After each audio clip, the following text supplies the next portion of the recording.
Professor Yunus, it's wonderful to have you here. I'm delighted to be here. Thank you. First question, the Millennium Development Goals. In your view, if there is one critical action, one very, very important action that must be taken to drive through progress on the MDGs, what would that be in your view? Well, first of all, we're coming to the finish line very soon. So we put all our energy so that we get to the finish line with a success. So see whatever is missing, we concentrate on that.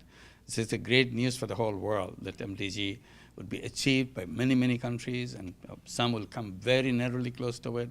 So I would say it's energizing everybody right now how to get to the finish line and make use of every second today to get it done. That's the most important thing. In putting all energies together, is there one critical thing from your work dealing with poverty, helping women, bringing this whole concept of the Grameen Bank? Would you have one critical thing, at least you would like to see? Yes, there's something that always emphasize on, bringing the civil society into the picture. Because unless citizens take it over, government alone cannot make it. So I think this is the last mileage that we have. We bring the civil society and make sure that they understand the meaning of the reaching of the goal and so on. And here we talk about social business to create business formulation to resolve the problem that we have, all 8 Millennium Development Goals.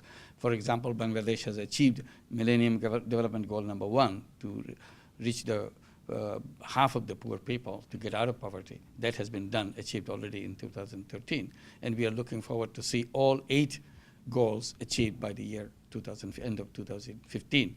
So there, the energizing of the civil society, organizations, and public organizations all together become very, very conscious. So I'll emphasize on the civil society participation. One other key thing we are looking at is a sustainable future for all of us by the year 2030. And we are looking at new technologies, new media.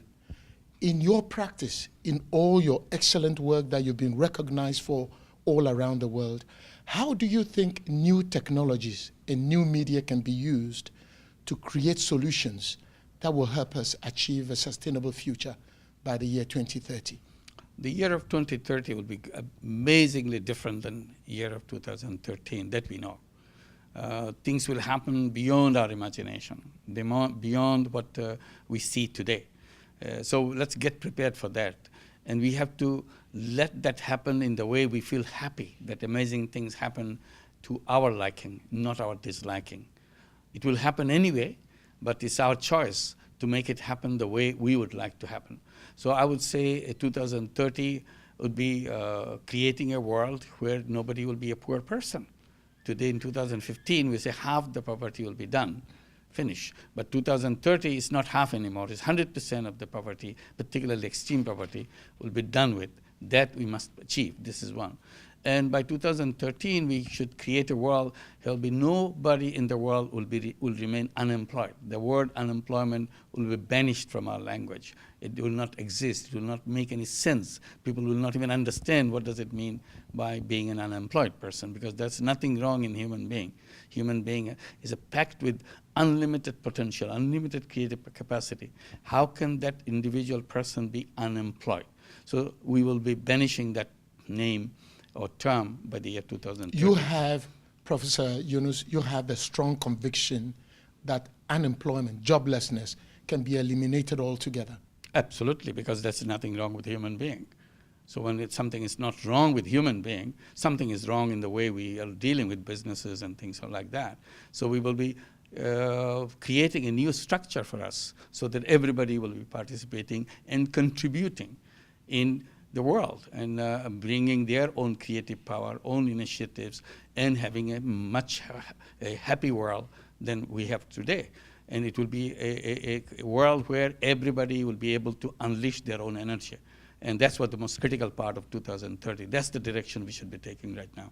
And briefly, when you look at new technology, new media, how can this help solve these critical problems? All these things that I'm saying is because of this new technology. For example, healthcare.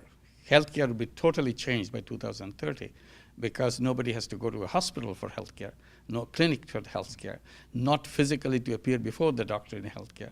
A mobile phone will deal with everything. So the whole world will change because of that technology, and it's happening.